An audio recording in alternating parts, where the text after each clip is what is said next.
एक सुरंग है, बहुत गहरी। उसमें 41 लोग भी फंसे हो सकते हैं, 4100 भी। पर दुर्भाग्य, उसमें एक पूरा देश फंस गया है।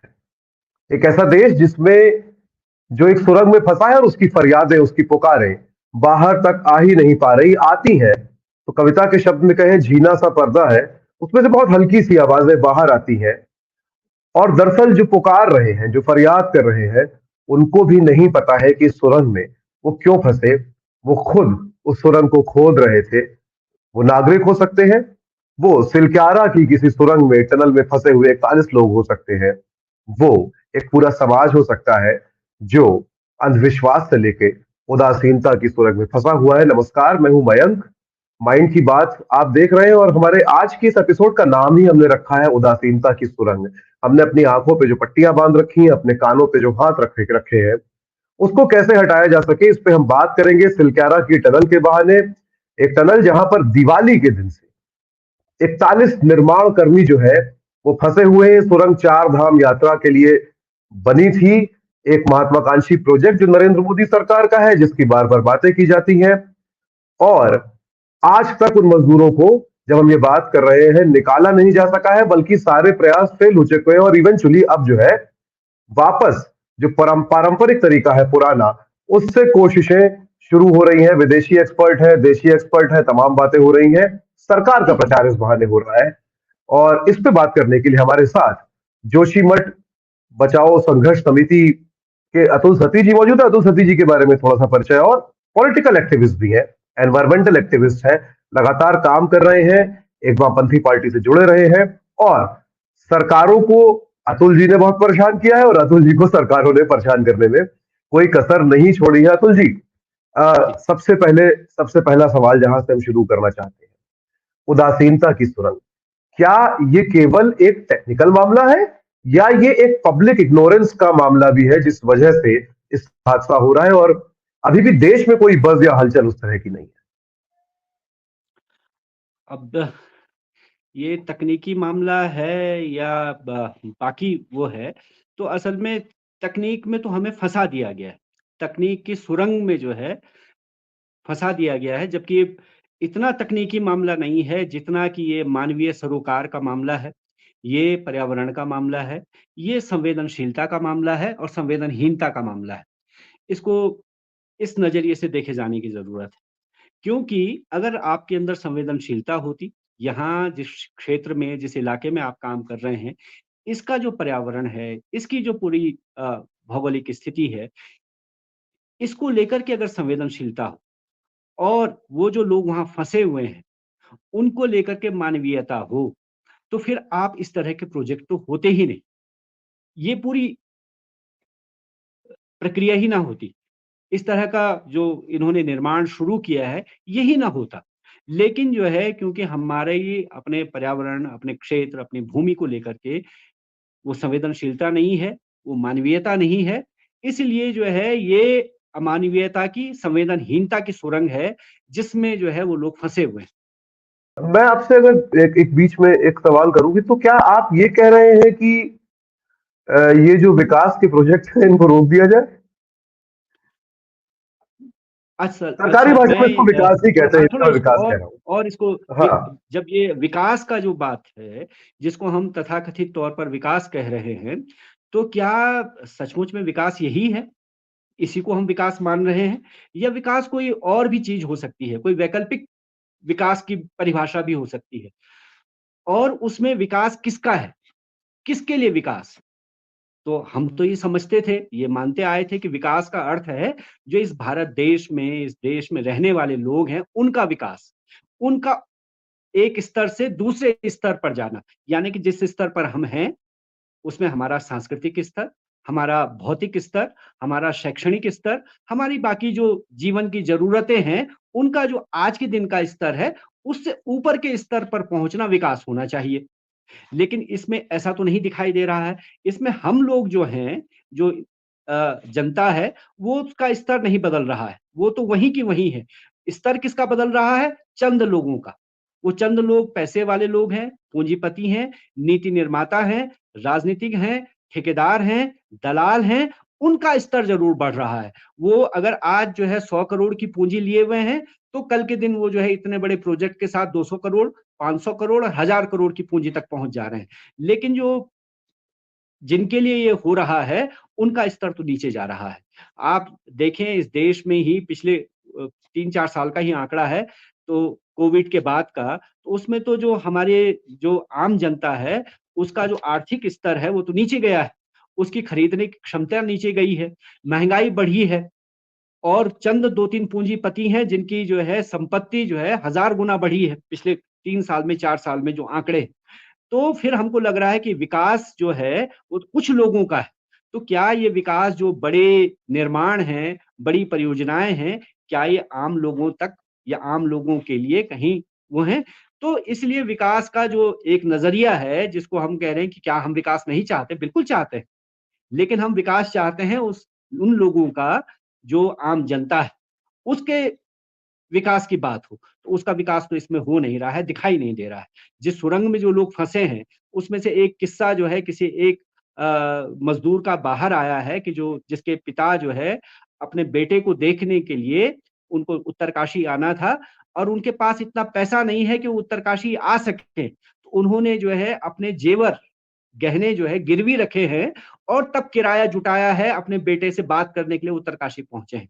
और उसके बाद उनका बयान है कि मैं जब मेरा बेटा बाहर आ जाएगा सुरंग से तो मैं उसको घर ले जाऊँगा और वहाँ चाहे हम जैसे भी जीवन जी लें, वहीं खेती-बाड़ी करें किसी तरह, लेकिन मैं यहाँ उसको काम करने के लिए नहीं भेजने देना चाहता। और ये किसी एक का किस्सा नहीं है, जितने मज़दूर वहाँ फँसे हुए हैं, उन सब का किस्सा यही है कि वो ऐसी दुरूह परिस्थितियों में उस सुरंग के अंदर, उस पहाड़ के अंदर इसलिए पहुँचे हैं कि उनके पास और जीने का कोई ज़रिया नहीं था। इसलिए वो अपना जीवन संकट में डाल कर के वहाँ काम करने आए हैं। तो उनके विकास की बात तो नहीं है, उनके लिए तो वो सुरंग नहीं बन रही है। और जो वहाँ रहने वाले लोग हैं, इस पहाड़ में रहने वाले लोग हैं, उनके लिए भी वो सुरंग नहीं बन रही है। वो सुरंग तो उनके लिए बन रही है जिनको दिल्ली से आना है और जल्द से जल्द गंगोत्री, यमुनोत्री पहुँच जाना है। उनके पास समय नहीं है। हमारे पास तो पर्याप्त समय है, हम तो यहीं रह रहे हैं। हमने तो इन परिस्थितियों को कबूल किया है। और इन चुनौतियों को, यहाँ की दुरूह परिस्थितियों को और उसके बावजूद हमने यहाँ रहना स्वीकार किया है, तो हमको तो उस सुरंग की ज़रूरत नहीं। हम तो आज से 20 साल पहले भी और 30 साल पहले भी और आज भी जो है, उन्हीं स्थितियों में रह रहे हैं। हमारी सामाजिक, हमारी आर्थिक स्थिति तो बहुत नहीं बदल रही है इन सुरंगों के बनने से। हमारे यहाँ स्वास्थ्य व्यवस्था पहाड़ में चरमराई हुई है, शिक्षा की हालत खराब है। पहाड़ में जो है कहीं भी स्वास्थ्य की कोई व्यवस्था नहीं है। अभी चार धाम यात्रा जब चल रही थी, तभी हम देख रहे थे कि जो बहुत सारे लोग उस चार धाम यात्रा में जो पर्यटक आए, यात्री आए, सैकड़ों लोग उसमें मर गए क्योंकि उनको जो है स्वास्थ्य की उचित व्यवस्था नहीं मिली। उनको तो अभी नहीं मिली, हमको तो कभी नहीं मिलती है। तो हम तो इन परिस्थितियों में रह ही रहे हैं, हमारा स्थिति तो नहीं बदल रही है। तो लिहाज़ा जो है विकास का जो ये पूरा अ, विमर्श है, जिसको कि खड़ा करने की कोशिश हो रही है और हम लोगों को कहा जा रहा है कि तो ये विकास नहीं चाहते हैं, तो ये वाला द्वंद है, जिसको समझने की ज़रूरत है। बहुत दिलचस्प बात देखिए इसमें निकल के आई कि एक ज्यादातर जो निर्माण कर्मी है जो फंसे हुए हैं या जो काम में लगते हैं, एक तो वो जी, बहुत जी। अलग अलग सुदूर राज्यों से आते हैं, झारखंड से लेके छत्तीसगढ़ से और उत्तराखंड से बहुत दूर राज्य है वो। और जाहिर सी बात है वो ऐसे लोग हैं बल्कि जो आप देखिए उसमें अ, उत्तराखंड के बहुत कम लोग हैं। बंगाल के लोग जी हैं, उसमें बिल्कुल झारखंड के हैं, बिहार के हैं, बिल्कुल नीचे और दूसरे राज्य के हैं, लेकिन जो है उत्तराखंड के बहुत कम लोग हैं उसमें, जो मज़दूर बिल्कुल अंदर फँसे बिल्कुल। हैं। जी, सबसे अधिक लोग उसमें झारखंड के हैं, आठ जी, लोग। सर्वाधिक। और जी, और और इसमें दिलचस्प बात क्या है, एक तो ये कि ये मजबूरी में आए हैं, जाहिर सी बात है। दूसरा, आपने जो बात कही उसपे एक अचानक मेरे जहन में ये बात आ रही थी कि उस पिता ने ये तो कहा कि गांव में खेती कर लेगा। ये हो सकता है कोई एक पिता कह दे जिसके पास गांव में खेती हो। यहाँ पे तो एक सवाल ये है कि इस देश में जो है इतनी बड़ी आबादी भूमिहीन ग्रामीणों की है जिनके पास खेती की जमीन नहीं है। एक गांव में उनको खेत में जो मजदूरी मिलती है वो किसी काम की नहीं है, हम जानते हैं वहां पे मजदूरी का कोई तय मानक मूल्य नहीं है। और सबसे बड़ी बात, इस समय सबसे ज्यादा नुकसान का अगर कोई पेशा है जो मतलब जिसमें कोई इनकम नहीं है, दरअसल प्रॉफिट नहीं है, मार्जिन नहीं है, वो खेती है, जिसके लिए किसान लड़ते ही रहे। जाहिर सी बात है कि एमएसपी जो है वो भी लागत से कम कई बार होती है। हम्म। तो एक एक ये भी समस्या है, जिस वजह से इस तरह के प्रोजेक्ट्स में जाके लोगों को काम करना पड़ता है। तो कहीं ना कहीं हमको वैकल्पिक रोजगार के बारे में भी सोचने की जरूरत है कि उसके आगे आते हैं। आप जो बात अभी कह रहे थे कि इस टनल की जरूरत किसे है और वहां पे स्वास्थ्य सुविधाएं, यानी कि स्वास्थ्य सुविधाएं जो है वो नहीं पहुंचाई गई है जो विकास विकास के अंतर्गत, लेकिन चार धाम यात्रा के लिए दुनिया भर के लोगों को पहुंचाने की तैयारी हो रही है।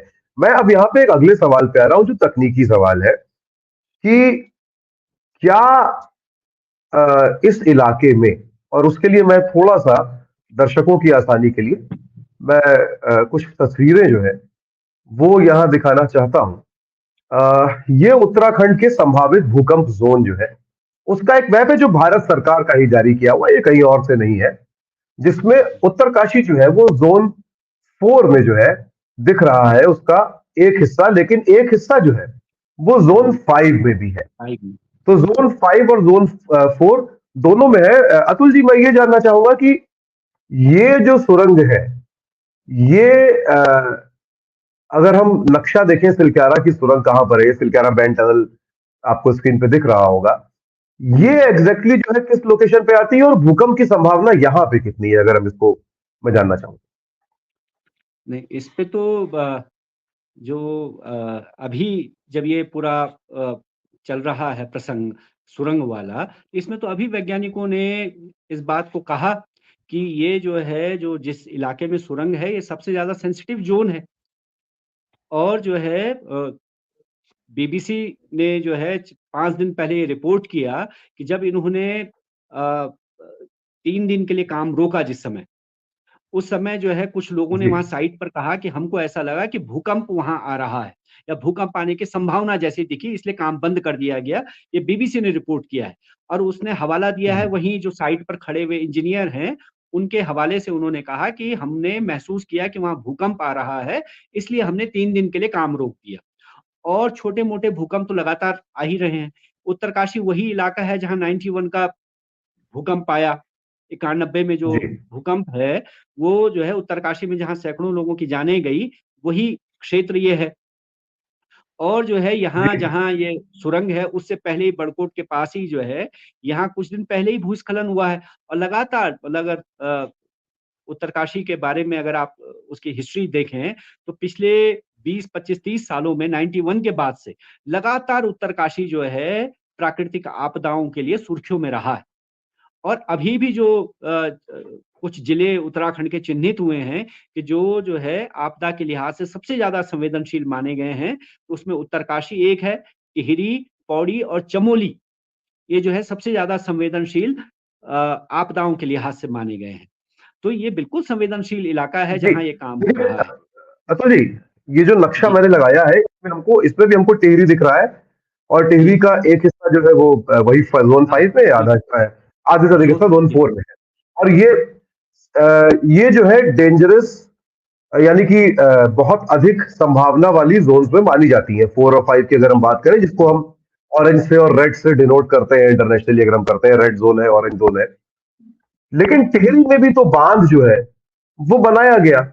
तो क्या टिहरी का बांध जो है उस पर भूकंप का वैसा ही खतरा है? एक दूसरा, क्या टिहरी के बांध से आसपास के इलाके में विकास नहीं हुआ? क्योंकि अ, अगर मैं एक आम व्यक्ति की तरह बात करूं तो यही सवाल किया जाता है हमेशा, खासतौर पर सरकार के समर्थक जो है।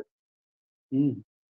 नहीं नहीं, टिहरी के बांध को लेकर के भी आशंकाएं लगातार रही हैं कि अगर 7 पॉइंट से ज्यादा का भूकंप आएगा, क्योंकि उसको ये कहा गया है कि भाई 7 पॉइंट समथिंग का भूकंप वो झेल सकता है, लेकिन उससे ज्यादा का अगर आएगा, कि आज ही के अखबार में जो है आज की सुर्खी है कि वहाँ वाडिया इंस्टीट्यूट में एक सेमिनार में वैज्ञानिकों ने इस बात की चेतावनी दी है कि पिछले 100 सालों में कोई बड़ा भूकंप हिमालय में नहीं आया है, और 8 रिक्टर स्केल पर उसके भूकंप आने की संभावना है आने वाले कुछ समय में।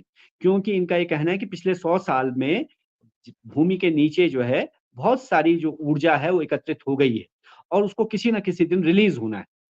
और पिछले 50-100 साल में क्योंकि 7 पॉइंट या 8 तक का भूकंप नहीं आया है, इसकी बहुत संभावना है कि निकट भविष्य में वो भूकंप आ सकता है।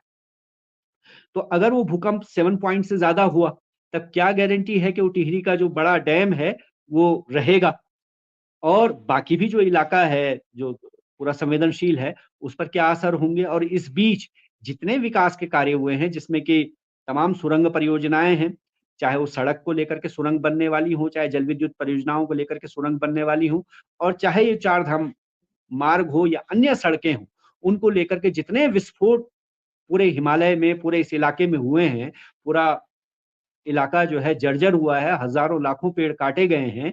इसके बाद तो हमारे सामने जो तस्वीर बनती है, वो एक विनाशकारी पूरा चित्र रखती है। जी। तो मैं एक ही इसमें बात है, जहाँ तक टिहरी डैम से विकास का जी, सवाल है, तो वो तो हम देख रहे हैं कि उस इलाके के जो टिहरी डैम बनने के समय जो गाँव प्रभावित नहीं थे, जिनको जी, माना गया कि ये जी। प्रभावित नहीं होने वाले हैं, वो आज के दिन पर वो प्रभावित हो रहे हैं।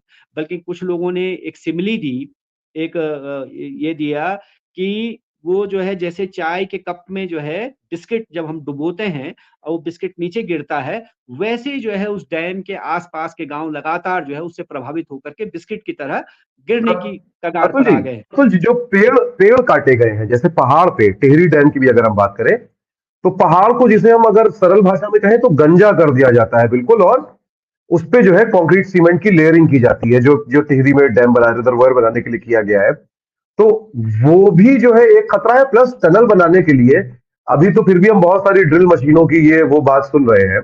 इसमें मैं दो सवाल जोड़ देता हूं। एक, कि क्या टनल बनाने के लिए अब भी, जैसे पहले डायनामाइट का इस्तेमाल किया जाता था, अभी भी किया जाता है? एक, दो, क्या अगर टनल बनाने के लिए ड्रिल्स का ही यूज हो रहा था, डायनामाइट का नहीं हो रहा था, तो फिर वहां पे ड्रिल क्यों नहीं है? इतनी सारी मशीनें बाहर से मंगाने की क्या जरूरत पड़ रही है? ये दो सवाल मैं जोड़ देना चाहता हूँ इसी बातचीत में। जी। नहीं, नहीं, वो तो देखिए पूरी जो सुरंग बनी है, वो विस्फोट के ज़रिए ही बनी है, और यहाँ जहाँ भी कहीं काम हो रहा है, वो ज़्यादातर जो है उसमें विस्फोट का इस्तेमाल होता ही है। चाहे रेलवे का भी काम हो रहा है, उसमें वो मशीन का भी इस्तेमाल है, लेकिन जो है विस्फोटकों का भी इस्तेमाल है। हमारे यहाँ तो अभी मैं कहीं देख रहा था, वो ट्विटर जिसको आजकल एक्स कहते हैं, उस पर बहुत सारे लोगों ने हमसे सवाल किया कि आपके पास क्या सबूत है कि विस्फोट किया जा रहा है? तो हमने उनसे कहा कि यहाँ तो जो जोशीमठ में तपोवन विष्णु घाट परियोजना है, और उसको बना रही है भारत की सबसे बड़ी नवरत्न कंपनी एनटीपीसी। तो एनटीपीसी के को लेकर के जब हमने सवाल किया, तो एनटीपीसी से फिर पत्रकारों ने कहा, क्योंकि हम लगातार कह रहे थे कि इनकी सुरंग से जो है जोशीमठ को नुकसान हो रहा है। उनसे जो है बाकायदा मीडिया ने पूछा कि क्या आप जो है टनल बनाने में विस्फोट का इस्तेमाल करते हैं या नहीं? तो एनटीपीसी के जो यहाँ के जीएम हैं, उन्होंने बयान दिया कि हम जो है कंट्रोल ब्लास्टिंग करते हैं। फिर हमने जो है रवि चोपड़ा जी, जो कि हाई पावर कमेटी के अध्यक्ष रहे 2013 की आपदा के बाद, और अभी चार धाम परियोजना में भी जो हाई पावर कमेटी बनी उसके चेयरमैन थे, तो मैंने उनसे पूछा कि चोपड़ा साहब, ये कंट्रोल ब्लास्टिंग क्या होती है? क्योंकि वो इंजीनियरिंग फील्ड के आदमी हैं। तो उन्होंने कहा कंट्रोल कुछ नहीं होता है। ये जो है ब्लास्टिंग ब्लास्टिंग होती है, कंट्रोल क्या होगा इसमें? ब्लास्टिंग का मतलब ब्लास्टिंग, और उसमें कंट्रोल क्या करेंगे? तो एनटीपीसी स्वयं स्वीकार कर रही है, और यहाँ सामने जयप्रकाश कंपनी ने एक परियोजना बनाई, विष्णु प्रयाग परियोजना। उसमें तो जो है हमने खुद अपनी सामने विस्फोट होते हुए देखे। पूरा गाँव उससे प्रभावित हुआ, पूरा इलाका हिलता था जब विस्फोट होते थे। बल्कि यहाँ एक पत्रकार होते थे, बहुत सीनियर जर्नलिस्ट, अब गुज़र गए हैं, हरीश चंदोला जी, हिंदुस्तान टाइम्स में, टाइम्स ऑफ इंडिया में जो जी, पूरे दुनिया जी, भर में जी, पत्रकार रहे। उन्होंने जो है हिंदुस्तान टाइम्स में लिखा कि जब जो है जयप्रकाश कंपनी की टनल में विस्फोट होता है, तो चाय गाँव में एक घर की रोटी उछल करके तवे से दूसरे घर में पहुँच जाती है, इतना तेज़ विस्फोट होता है। भले ये एक एक्सेजरेशन है, लेकिन जो है ऐसा होता था। मतलब इतना तेज़ विस्फोट, तो बिना विस्फोट के तो यहाँ जो है कोई टनलिंग नहीं हुई है। चाहे वो अल्प मात्रा में हुई हो और ज़्यादा मात्रा में हुई हो। जहाँ तक इस सड़क के भी मामला है, जो ये चार धाम प्रोजेक्ट है, इसमें ज़्यादातर उन्होंने जो है मशीन से कटिंग की है। लेकिन बहुत जगह जब चट्टानें आ गई, जब पहाड़ आ गया, विस्फोट किए गए हैं, और लगातार हो रहे हैं, उसमें कहीं कोई रोक नहीं है, उसमें कहीं कोई कंट्रोल नहीं है। तो इसलिए विस्फोट तो उसका जो है, और उसने जी, जो है पूरे जी, हिमालय को, पूरे इलाके को हिलाया है। अभी हम हिमाचल में देख ही रहे हैं, उसके जो परिणाम हुए बरसात के मौसम में, पूरा इलाका जिस तरह से हुआ है, जी, और पेड़ के पेड़ जिस तरह से बह करके आए हैं, तो इस बात का सबूत है कि कितने पेड़ काटे गए हैं और किस तरह से विकास हुआ है। हमने सिक्किम में देख लिया है पूरा डैम जिस तरह से बह करके आया है। तो ये केवल एक जगह का किस्सा नहीं है, पूरे ही हिमालय क्षेत्र में विकास का जो ये ढांचा खड़ा हो रहा है, वो इस इलाके के लिए खतरनाक साबित होने वाला है और जो है, ये भविष्य के लिए जो है बड़े खतरनाक संकेत है। क्या ये एक सवाल मेरे ज़हन में और आ गया कि ये एक एक परिभाषा और दी जाती है, खास तौर पे देखिए एक एक समस्या इस देश में ये है, हिंदी पट्टी की अगर हम खास तौर पे बात करें कि वो सारे लोग जो मैदानी इलाकों में रहते हैं, जहाँ जीवन अ, अपेक्षाकृत जो है सहज और सरल है, वो जानना भी नहीं चाहते हैं दूसरे राज्यों के बारे में, ना तो उन राज्यों के बारे में जो उनकी भाषा नहीं बोलते, दक्षिण भारतीय राज्य, ना ही उन राज्यों के बारे में जहाँ जीवन दुर्गम है। ये बार बार कच्चे पहाड़ और पक्के पहाड़ की बात कही जाती है, और कहाँ आप कर सकते हैं काम, कहाँ नहीं कर सकते हैं। ये मिथ है कि इसमें कुछ सच्चाई है कि कोई इलाका है जहां पे आप ड्रिल या ब्लास्ट कर सकते हैं और कुछ इलाके हैं जहां नहीं कर सकते हैं, या दोनों जगह खतरे बराबर है या कुछ अंतर है? ये बड़ा एक फैला हुआ है कि वहां नहीं करना चाहिए था, यहां कर लेते। जी। नहीं, नहीं, ये तो अब देखिए ब्लास्टिंग तो आप जो विस्फोट है, आप कहीं भी करेंगे। मत चाहे वो वहाँ दिल्ली में बैठ के भी करेंगे, तो दिल्ली में तो आप देखें मेट्रो बना है, तो वहाँ तो कोई विस्फोटकों का इस्तेमाल नहीं हुआ। वहाँ तो जो है, वो जो टीबीएम है, टनल बोरिंग मशीन, उसके ज़रिए सारा वो टनल खोदी गई। और यहाँ भी जहाँ टीबीएम का भी इस्तेमाल हुआ, जैसे जोशीमठ वाले उसमें हुआ, लेकिन उसका भी नुकसान होते हुए देखा हमने कि ये जो एनटीपीसी की जो टनल है, जो पिछले 12-14 साल से रुकी हुई है एक जगह पर, तो उसमें तो क्योंकि हमारा आंदोलन यहाँ था, बड़ा ज़बरदस्त आंदोलन था, उसके दबाव में ये टीबीएम मशीन ले आए और वो टीबीएम मशीन जो है 2006-7 से जब काम कर रही थी, तो 4 साढ़े 4 किलोमीटर पर आकर के उस पर एक बोल्डर गिर गया ऊपर से। और बोल्डर गिर गया तो फिर वहाँ से एक एक्यूफर फट गया, जहाँ से 700 लीटर पानी पर सेकंड, मतलब बहुत, मतलब एक नदी के बराबर पानी वहाँ से निकलने लगा। और वो पानी जो है लगातार निकलता रहा और अभी तक निकल रहा है। आज तक उस पानी के स्रोत का पता नहीं चला और वो मशीन जो है 2010 के बाद थोड़ा-सा कुछ देर के लिए चली और फिर 2012 में फिर से वहाँ कहीं से पानी निकला और वो मशीन वहाँ रुकी हुई है। उस काम को करने वाली जो कंपनी थी, एल-एन-टी, जो बड़ी कंपनी है, वो एनटीपीसी का काम छोड़ कर के चली गई। तो यानी कि जहां आप बहुत सुरक्षित मानने वाली जो टीबीएम मशीन है, उससे भी जब आप खुदाई कर रहे हैं, तब भी ऐसी घटना हो जा रही है। तो ये केवल एक जगह का मामला, पूरा ही हिमालय क्षेत्र है। तो पूरे हिमालय के बारे में सामान्य जानकारी है, ये कोई छुपा हुआ तथ्य नहीं है कि पूरा ही हिमालय जो है नए पहाड़ हैं, अपेक्षाकृत दुनिया के बाकी जो पर्वत हैं उनसे। और हिमालय अभी भी बन रहा है, यानी कि अभी भी अपनी निर्माण की प्रक्रिया में है, लगातार हलचल है। इसकी जो प्लेट है, वो ऊपर जो है तिब्बत की प्लेट से एशियन प्लेट, वो लगातार उसमें जो है टकराव है, लगातार जी। वो उधर को ऊपर को खिसक रही है। तो ये तथ्य जो है, तो अब आम लोग भी इस बात को जानने लगे हैं। लगातार ये तथ्य जो है वैज्ञानिक रखते रहे हैं और जोशीमठ की आपदा के बाद और 2013 की आपदा के बाद, क्योंकि हम लोग लगातार, मतलब आम आदमी भी इसको सुनता है तो उसको भी पता जी। है कि यहाँ ये भूकंप का इलाका है, जोशीमठ में ज़ोन 5 हेलंग के नज़दीक से गुज़र रहा है, हमारे यहाँ ज़ोन 4 कहाँ है? या आम लोगों से भी आप यहाँ पूछिए तो वो जानते हैं, क्योंकि हम लगातार आपदाओं का सामना कर रहे हैं। और पिछले 10 एक सालों में तो हम देख रहे हैं कि पहले ही तो ये था कि भई भूकंप आया 91 में, फिर 98 में और फिर जो है छोटे-छोटे भूकंपों का हम 2, 4, 5 साल में सामना करते थे। लेकिन मौसम के बदलाव के बाद, जैसा जो ये ग्लोबल वार्मिंग जिसको हम कह रहे हैं, उसके बाद तो जो है फ्रीक्वेंटली कभी भी आपदा आ जा रही है। यानी कि वो तीव्र वृष्टि होती है, अतिवृष्टि, और कोई भी गाँव जो है उसके जद में आ जाता है। तो इसलिए जो है आपदाओं को लेकर के लोग संवेदनशील हुए हैं। तो इसीलिए उसकी जानकारी भी लोगों तक पहुँची। तो आम लोग भी इस बात, इन तथ्यों से अवगत हैं कि ये जो है लगातार ये अनस्टेबल बना हुआ है पूरा हिमालय। तो ये हम नहीं कह सकते कि फलानी जगह आप ब्लास्टिंग करना सुरक्षित है और यहाँ असुरक्षित है। पूरे ही हिमालयी क्षेत्र में आप जो है अगर इस तरह का काम करेंगे तो नुकसानदेह होगा। जी, थोड़ा-सा मैं अपने दर्शकों की मदद के लिए ये बात रख देना चाहूँगा कि एक बात जो अभी बिल्कुल हुई, इसमें ग्लोबल वार्मिंग की बात हुई और जिसमें लगातार जो है आपदाओं की बात हुई। मैं 2013 में जब मैं केदारनाथ आपदा के समय वहाँ पे था, तो कालीमठ का जो इलाका है, वहाँ मैंने पूरे-पूरे गाँव देखे, जहाँ कोई एक मकान भी ऐसा नहीं था जिसमें दीवार में क्रैक ना हो, और वो केदारनाथ आपदा के पहले से था। वो ऐसा नहीं है कि केदारनाथ के आपदा के बाद हो गया हो, क्योंकि वहां तकरीबन 125 जो है वो हाइड्रो इलेक्ट्रिक प्रोजेक्ट कंस्ट्रक्ट हो रहे थे केदारनाथ से लेकर और रुद्रप्रयाग के बीच में, तिलवाड़ा के बीच में, और उसमें से कुछ उसके बाद जाहिर सी बात है बंद हो गए। साथ ही साथ जो बात कही, तो ये ग्लोबल वार्मिंग की जो बात हुई उसका मतलब ये है कि चूंकि बर्फ जो है वो क्लाइमेट चेंज और CO2 की मात्रा जो है बढ़ने में एनवायरमेंट से बर्फ पिघलेगी, और उस बर्फ के पिघलने से पहाड़ की इकोलॉजी, क्योंकि वहां बर्फ है ऊपर, वो डिस्टर्ब होगी, भूस्खलन हो सकता है, जो है एवलांच आ सकते हैं, और तमाम चीजें और हो सकती हैं, जिसमें खास तौर पे पेड़ों के गिरने दरकने से जमीन के या मिट्टी के कटाव का खतरा बढ़ता चला जाता है, और पहाड़ के गांव मैदान की तरह समतल नहीं बसे होते। एक एक बात और आई थी बीच में, उसको भी मैं थोड़ा सा दर्शकों की सहूलियत के लिए आसान कर दूं कि एनर्जी और अर्थक्वेक की बात हुई थी कि धरती के अंदर जो है एनर्जी, तकरीबन 100 साल से बड़ा भूकंप एक सदी से नहीं आया है कोई।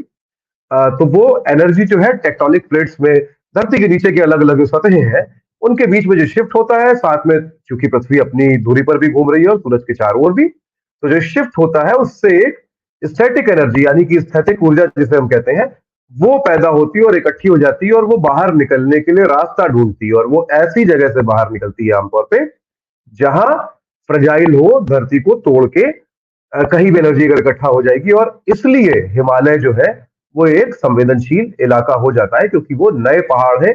मैं अभी एक विशेषज्ञ की बात सुन रहा था, पढ़ रहा था, जिसने कहा कि हिमालयाज आर नॉट आल्प्स, ये पुराने पर्वत नहीं है, पहाड़ नहीं है जहां आप सुरंग बना देंगे और ट्रेन दौड़ा देंगे किसी तरह की।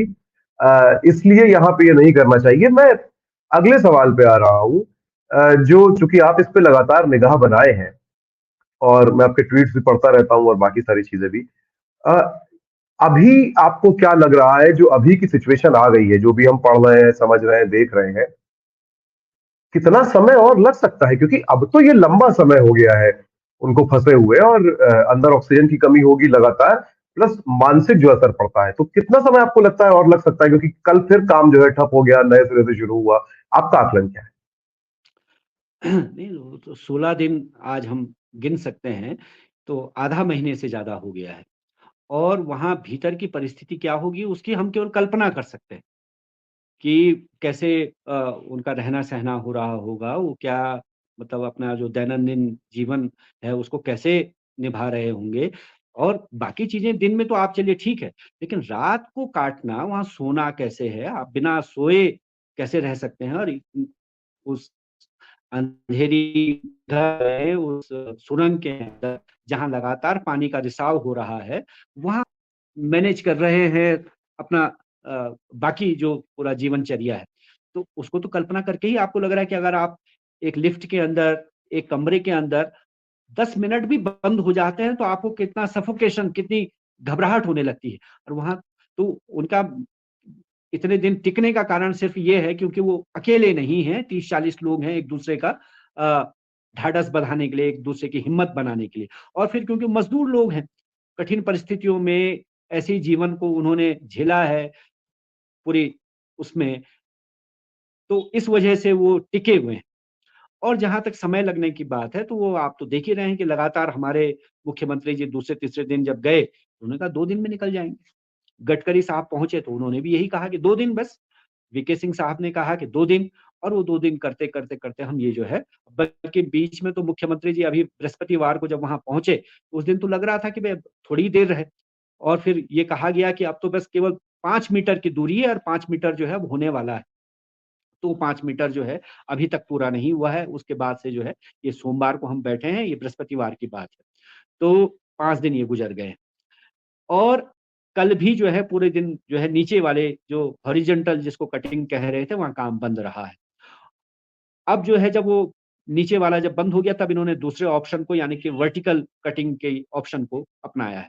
अब अगर उसी पर हम केंद्रित कर दें कि वर्टिकल कटिंग के ज़रिए ही वो निकलने वाले हैं अगर, तो उसमें अभी तो पहले वो छोटा वाला उन्होंने होल किया है, जिसको 90 मीटर तक किया जाना है। जब वो छोटा होल नीचे तक हो जाएगा 85 मीटर तक, उसमें आज कहा जा रहा है कि 50 मीटर लगभग हो गया है और 30-40 मीटर वो बाकी है। तो अगर वो हो जाता है तब इनको जो है लगभग जो है उसका कई गुना बड़ा यानी कि लगभग 2.5 फीट चौड़ा करना है, जिसमें से कि एक आदमी ऊपर और नीचे जा सके। इतनी चौड़ा आपको छेद उसमें इतना घेरे का वो जो है होल करना है। तो उतना होल करने में कितना समय लगेगा, कहा नहीं जा सकता। लेकिन जो वो विदेशी जो विशेषज्ञ सुरंग के आए हैं, अर्नोल्ड, तो उनका तो कहना है कि 25 दिसंबर तक का समय है हमारे पास। तो जी अब ये 25 दिसंबर तो समझिए कि आप 1 महीना है। लेकिन जो है अभी कुछ देर पहले की खबर है कि वो जो हॉरिजॉन्टल जहाँ से कटिंग हो रही थी और जहाँ वो गार्डर और लोहे की सलाखें आ गई थी, उनको काट दिया गया है। और अब कहा जा रहा है कि वो जो है मैनुअली उसको करेंगे। यानी कि पुराने ज़माने में जो हाथ से आखिरकार गैंती, तो आपको फब्बट उसी तकनीक पे आना पड़ा। जी, आखिरकार आपको उसी तकनीक पे आना पड़ा उसी जिसको उसी आप पे आना विकास पड़ा है। के नाम पर रिजेक्ट करते रहे लगातार। तो लेकिन जो वो मैनुअल वाला है जी वो कितना सुरक्षित होगा, क्योंकि लगातार ऊपर से लूज़ गिर रहा है। और अभी तक जो उस लूज को थामे हुआ था, जो आपके गार्डर लगे हुए थे, जो बर्डर। सरिये का, जी वो सब तो नीचे झड़ गया है। तभी तो जी वो सरिया या जो ये लोहे के जो सामने आए हैं, जो गार्डर वगैरह, तो ये तो तभी आए हैं जब वो ऊपर से गिरा है जाल। तो जब वो ऊपर से गिर गया, जी यानी कि ऊपर जो है अब उसको बचाए रखने के लिए, उसको थामे रखने के लिए सुरंग को कुछ नहीं है। यानी कि वहां से कभी भी लूज नीचे गिर सकता है। तो ऐसे में जब मैनुअल काम होगा, वो कितना सुरक्षित होगा और उसमें कितना समय लगेगा, कहा नहीं जा सकता है। वो 1 दिन भी, 2 जी दिन भी और 5 दिन भी, और जैसा कि आर्नोल्ड कह चुके हैं, 25 दिसंबर भी हो सकता है। तो अब जी इ इ ये तो आर्नोल्ड जो तो है खैर केवल प्रतीक्षा। वो तो भारतीय मीडिया से ही परेशान है, काम तो अपना वो क्या क्या करेंगे। आपने ट्वीट भी हाँ, किया हाँ। था एक दिन जिसमें वो जी, जी। झल्ला जाते हैं अंत में बिल्कुल। अब इसमें बिल्कुल। लेकिन एक बात और है कि ऐसे किसी भी प्रोजेक्ट के लिए कानून जो है वो ये कहता है कि रिस्क असेसमेंट रिपोर्ट होनी चाहिए और उसके बाद ही क्लियरेंस मिल सकता है। तो क्या इसमें क्लियरेंस देने में किसी तरह की गड़बड़ी या फेवर हुआ है? क्योंकि सरकार की मिली भगत के बिना तो ये नहीं हो सकता, क्योंकि रिस्क असेसमेंट अगर ईमानदारी से होगा तब तो ये सारी बातें पहले ही आ जानी चाहिए थी। दूसरा जो वर्टिकल ड्रिलिंग या खुदाई है उसमें भी तो ऊपर से नीचे जो है वो मिट्टी गिर जाने का या मलबा गिर जाने का खतरा बना रहेगा बिल्कुल, हमेशा। बिल्कुल, जी, बिल्कुल बना रहेगा। तो और वो आपको इसलिए ये और ज़्यादा। जी जी। जी जी जी अपनी बात हाँ, करें। वो इसलिए और ज़्यादा खतरा बना रहेगा, क्योंकि जो है जहाँ वो ड्रिल कर रहे हैं, वो जो है नीचे से पूरा खोखला है, यानी सुरंग तो पूरी खाली है। तो जैसे ही वो ऊपर से करेंगे, तो पहले तो नीचे से खुदाई हो चुकी है, ऊपर से जब करेंगे तो वाइब्रेशन होगा, वो हिलेगा, तो अब ज़्यादा खतरा होगा। और हो सकता है कि जो ये छोटा होल कर रहे हैं, उसमें ये खतरा ना हो। लेकिन जब ये बड़ा वाला होल करेंगे, वो 2.5 फीट का या पौने 3 फीट का वाला, जिसको कि 800 एमएम कह रहे हैं, तो 800 एमएम का मतलब हो गया लगभग 2.5 फीट। तो 2.5 फीट वाला जब ये होल करेंगे, तब तो गिरने की पूरी संभावना रहेगी। तो जहाँ तक रिस्क असेसमेंट की बात है, तो जिस कंपनी को ये ठेका मिला है, अब तो उसके बारे में सारी जानकारी बाहर आने लगी है। वो कंपनी है जो है सवालों के दायरे में है। जी ये वो कंपनी है जिस पर जो है आरोप है कि अभी कुछ अगस्त के महीने में ही इसी के साइट पर वहाँ पुणे में जो है दुर्घटना हुई। उससे जी पहले उसके बारे में बहुत सारी ऐसे खबरें हैं। तो जो है पहले तो इस डाउटफुल कंपनी को, जिस पे कि पहले ही जो है जी इतने सारे और आरोप थे, ये उसको कंपनी कैसे एक काम दिया गया? ये कंपनी एक ऐसे उद्योगपति की सहयोगी कंपनी रही है जिनका नाम लेने पे अच्छा, संसद की सदस्यता जा सकती है। जा दो सकती लोगों की है। आपकी एक हमारी की तो एक नहीं बार जा चुकी है। जाएगी। जी एक बार नहीं तो हमारे ऊपर, आपके ऊपर देखिए एनएसए लगाने की कोशिश हो ही चुकी हाँ। है पहले भी, तो हमारे ऊपर केस लगेंगे बोलने पे। तो तो ये हाँ, सरकारी देख। लालच, ये सरकारी और कॉर्पोरेट के लालच का मामला ज्यादा है, और ये इसको हम देखें तो बृहत रूप से पूरे उत्तराखंड में या पहाड़ों में यही चल रहा है। हुँ। तो देखिए ना, रिस्क असेसमेंट की जहाँ तक बात है, वो तो तब होता जब आपने ईआईए किया होता, एनवायरनमेंट इम्पैक्ट असेसमेंट। वो हुआ नहीं। उससे बचने के लिए आपने क्या किया कि पूरे चार धाम प्रोजेक्ट को, जो कि 880 किलोमीटर लगभग का है, 12,000 करोड़ का, उस प्रोजेक्ट को, जबकि वो एक ही प्रोजेक्ट है, यानी चार धाम जो यात्रा का प्रोजेक्ट है, उसको आपने एक नहीं बनाया, उसको जो है 53 अलग-अलग छोटे-छोटे पार्ट्स में बाँट दिया। यानी कि उसको इतने छोटे हिस्से में बाँट दिया कि आपको 100 किलोमीटर से ऊपर में, क्योंकि आपको करना था ईआईए, तो आपने उसको छोटा बना दिया ताकि आपको ईआईए ना करना पड़े, आपको बाकी जो नॉर्म्स हैं उसका पालन ना करना पड़े, उससे बचने के लिए, उसको बाईपास करने के लिए आपने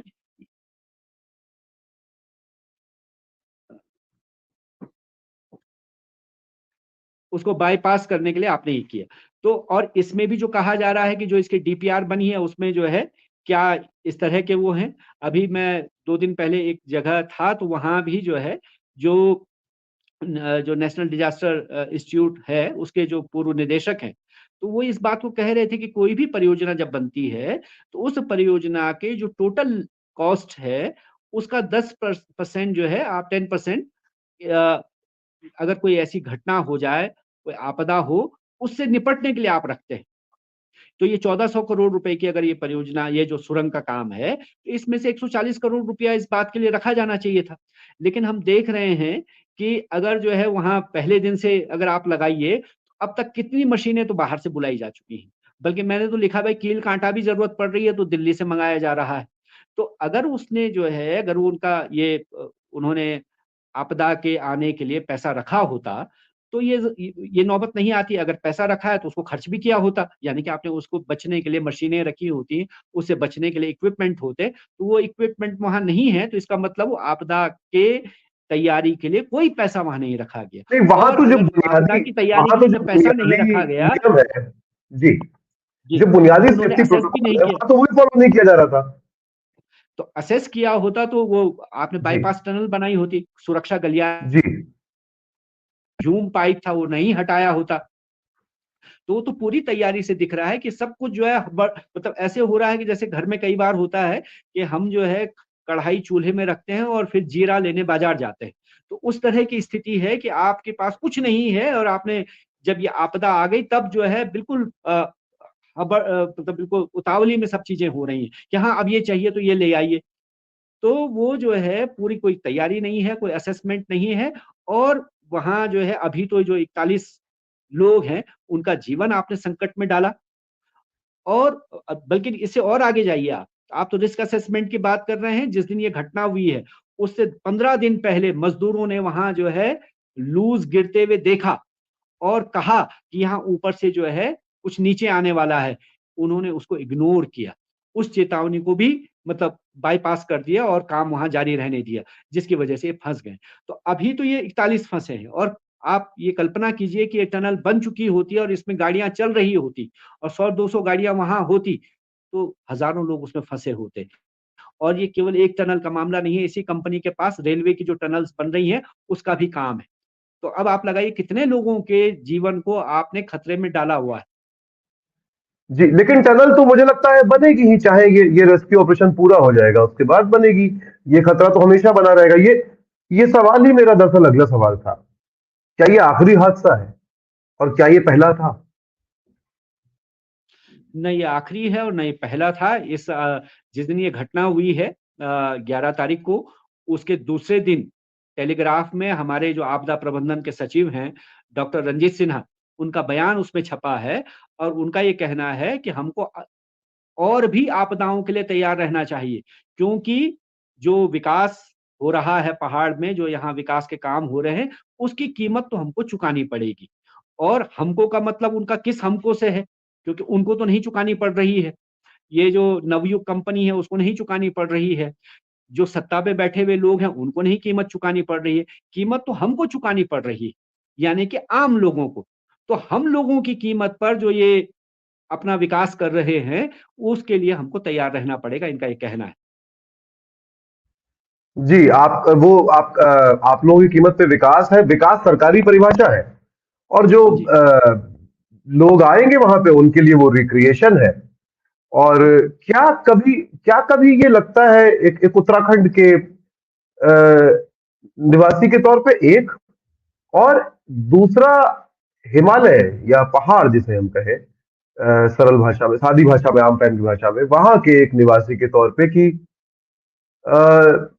ट्रेवल, टूरिज्म, ये सब तो ठीक है, रिक्रिएशन, एंजॉयमेंट, एंटरटेनमेंट तो ठीक है, पर इसके अलावा बाकी देश जो है वो कश्मीर से, हिमाचल से, उत्तराखंड हो, चाहे ये सारे इलाके, बाकी देश जो है वो दरअसल भूल गया है या उसको फर्क ही नहीं पड़ता है आप लोग किस हालात में रहते हैं, क्या झेलते हैं। इससे क्या कभी कभी लगता है नागरिकता का जो बोध है उसमें आपको और तमाम और जो लोग हैं उन इलाकों के, खासतौर पर बहुत दुर्गम दुर्गम इलाके भी हैं, तो उस नागरिकता बोध में कुछ कमी लगती है कि हमको तो मतलब बस हम जो है एक मनोरंजन का सामान है इस देश के लोगों के लिए, और उसके अलावा हमारी कोई जगह नहीं है इस देश में। क्या ये लगता है, ये एहसास होता है कभी?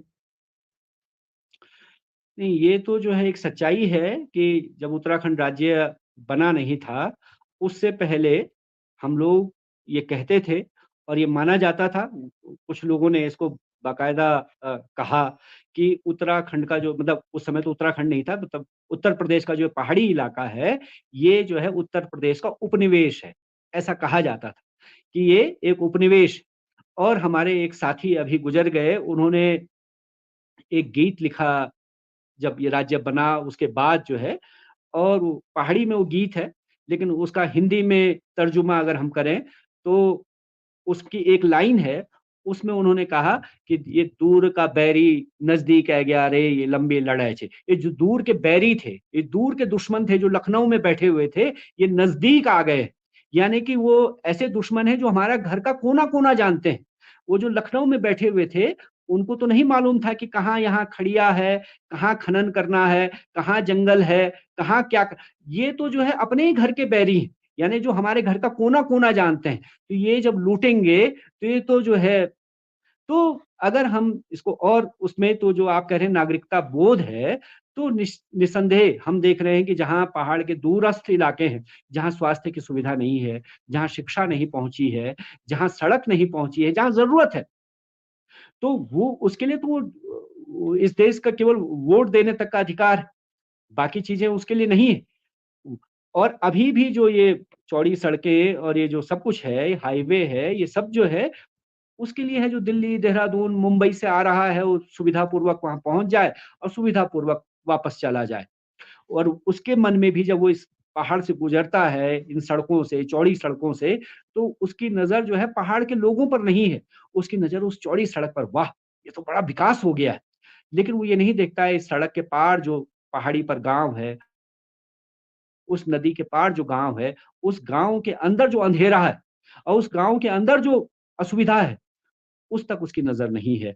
उस नज़र को अंधा कर दिया है चौंधियाते हुए विकास के जो ये मानक हैं, इनके ज़रिए। और वो देख रहे हैं कि वो विकास जो है एक ही तरह का है, वो अहमदाबाद में भी वैसा ही है रिवर फ्रंट, वो बनारस में भी वैसा ही है रिवर फ्रंट, और वो केदारनाथ में भी वही है, और बद्रीनाथ में भी अब नया रिवर फ्रंट बन रहा है। एक ही तरह का विकास, एक ही तरह का मतलब सारी चीज़ को एक रूप में रंग देना है और चौंधिया देना है लोगों को बड़े स्ट्रक्चर के ज़रिए, ताकि जो है उनकी नज़र यहाँ जो पीड़ित लोग हैं, यहाँ जो उस विकास की पहुँच से बहुत दूर बैठे हुए लोग हैं, उन तक ना पहुँचे, उनकी नज़र वहाँ ना जाए, इसलिए इस बड़े विकास की रोशनी से उनकी नज़र को चौंधिया देना है, अंधा कर देना है, यही उसका सच है। और ये निस्संदेह जो है हम लोगों को इस और हमको क्या, वो चाहे नॉर्थ ईस्ट के लोग हों, चाहे कश्मीर के लोग हों, उनके लिए बिल्कुल ये जो है अब अभी तो हम मणिपुर में देख रहे हैं, पिछले इतने महीने से मई के महीने से ये सब चल रहा है। हमारे नेताओं को वहाँ जाने की फुर्सत नहीं है, तो क्या उनको लगता होगा कि हम जो है इसी देश के नागरिक हैं, जहाँ जो है हमारी कोई फ़िक्र नहीं, हमारी कोई सुध लेने वाला नहीं है। तो ये तो है ही, ये सच्चाई है। जी, और मुझे इस बात का यकीन है पूरा कि अ, इसका जब अगर ये टनल दोबारा बननी शुरू होती है या ये बन जाती, तो यही नरेंद्र मोदी इसका उद्घाटन करने जरूर जाते। अभी भी बन जाएगी तो उद्घाटन करने जाएंगे, बल्कि हो सकता है जब रेस्क्यू चल रहा हो, होने वाला हो पूरा, उस समय वो बिल्कुल। पहुंच जाए और क्या पता सुरंग में घुस के पहले आदमी को खुद हाथ पकड़ के जबरदस्ती खींच लाए। खैर, मतलब ये सारी बातें जो है, यहाँ पे मैं, चूंकि अब इस बातचीत का मुझे लगता नहीं कि इससे बेहतर जो है कोई अंत हो सकता था जो हम बातचीत कर रहे थे, क्योंकि दरअसल ये जो इमोशन है, ये जो भाव है, अपने ही देश में जो लोग नागरिकता से वंचित कर दी, और नागरिकता से वंचित करने का अर्थ ये होता है कि वोट डालने के अलावा सवाल पूछने से लेकर बाकी सारे जो आपके अधिकार हैं, उनसे आपको वंचित कर दिया जाना। कभी आप उत्तराखंड जाइएगा, इस बार स्कूल जाते हुए बच्चों को देखिएगा और सिर्फ उनकी मुस्कुराहट की तस्वीरें मत उतारिएगा। आप उनसे जाके पूछिएगा कि तुम्हारा गांव कहाँ है और कितनी दूर से तुम पैदल चल के आ रहे हो इस पहाड़ पे। कभी जाके देखिएगा कि वहां घरों में आज भी खाना जो है किस तरह से पुराने तरीके से बनता है, उनके पास पानी की सप्लाई का क्या पुराना तरीका है, और वहां पे आपकी आधुनिक दुनिया का कुछ नहीं पहुंचा है। हाँ, आपके लिए वहां पे पहाड़ काट के, तमाम अवैध तरीके से कंस्ट्रक्शन करके होटल बनाए गए हैं, जहां आपको वेस्टर्न कमोड मिलता है, नहाने के लिए बाथ टब मिलता है। आपको पहाड़ में भी वही सुविधाएं चाहिए जो आपको दिल्ली में मिलती हैं, लेकिन आपको सामने खूबसूरत नजारा भी चाहिए। ये एक साथ नहीं हो सकता। अगर अभी है भी तो बहुत दिन तक नहीं चलेगा। आप कभी नहीं सोचते कि अभी अतुल जी जो बात कर रहे थे कि किस तरह की परिस्थितियों में, मुश्किल परिस्थितियों में वो लोग जीते आए हैं। आप कभी नहीं सोचते कि आपके टूरिज्म, ट्रैवल, तीर्थ यात्रा की कीमत कौन चुका रहा है। केदारनाथ की आपदा को याद कीजिए। याद कीजिए कि आप भी इस दुष्चक्र से बाहर नहीं है, वहां आप भी फंसेंगे। सोचिए कि क्या एक ही तरह का रिवर फ्रंट जो साबरमती पे गुजरात में बनता है, वही उत्तराखंड में बनाया जा सकता है क्या? इस बारे में भी सोचिए कि जब ये खबर आप टेलीविजन पे रोज देख रहे हैं और टीवी चैनल्स को टीआरपी दे रहे हैं, तो कहीं आप इसे किसी थ्रिलर सिनेमा की तरह तो नहीं देख रहे। तो फिर आपके पास नेटफ्लिक्स से लेके तमाम ओटीटी पे बेहतर विकल्प है, क्योंकि वो असली घटना नहीं है। वहां अंदर असली लोग नहीं फंसे हैं। और जो बात अतुल जी ने कही उसको दोबारा दोहरा देना चाहता हूं कि वो जो 41 लोग सुरंग के अंदर फंसे हैं, चूंकि वो गरीब परिवारों से है, चूंकि उनके पास कोई विकल्प नहीं है, चूंकि वो ऐसा ही मुश्किल जीवन जीते आए हैं, इसलिए शायद वो इतने दिन से अंदर सरवाइव कर पा रहे हैं। हम और आप वहां होते तो हमारी सुविधा भोगी जीवन की आदतें हमको ऐसा कर देती कि या तो हम आपस में एक दूसरे की हत्या करने पे आमादा हो गए होते, या शायद हम आत्महत्या की ओर बढ़ गए होते। एक बार फिर से सोचना शुरू कीजिए कि टीवी पे जो चल रहा है, आपको सिनेमा की तरह दिखाया जा रहा है न्यूज चैनल्स पे, वो सिनेमा नहीं है। बहुत बहुत शुक्रिया अतुल जी, जी। हमसे बातचीत करने का। इन एस्पेक्ट से बात हम करना चाह रहे थे। बहुत बहुत शुक्रिया जो इसको देख रहे हैं उनका, जो सोच रहे हैं, सोचना शुरू कर रहे हैं उनका और ज्यादा शुक्रिया। माइंड की बात में हम मिलते रहेंगे। माइंड की बात सुनिए, माइंड की बात करना शुरू कीजिए बिना डरे। बहुत बहुत शुक्रिया। नमस्कार, धन्यवाद।